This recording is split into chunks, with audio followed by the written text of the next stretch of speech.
A'udzubillahi minasyaitonir rajim. Wa idza ja'ukum qalu amanna. Dan apabila datang mereka itu, yakni Yahudi itu jumpa kamu wahai Muhammad, kata mereka itu amanna, kami beriman. Wa qad dakhalu bil kufri wa hum qad kharaju bih.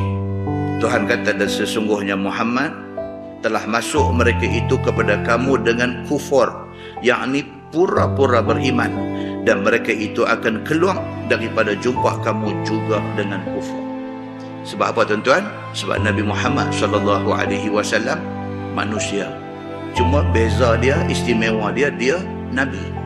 Nabi Muhammad sendiri kata, innama ana basyarum mithlukum yuha ilayya. Sesungguhnya aku manusia macam hampa, Nabi kata.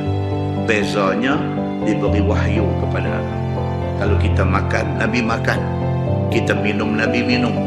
Kita berjalan, kita berlari, kita tidur, semua pun Nabi buat. Pasal apa? Pasal dia manusia. Spesial Nabi ini pasal apa? Pasal dia terima wahyu. Dia menjadi Nabi, dia menjadi kekasih Allah Subhanahu wa ta'ala.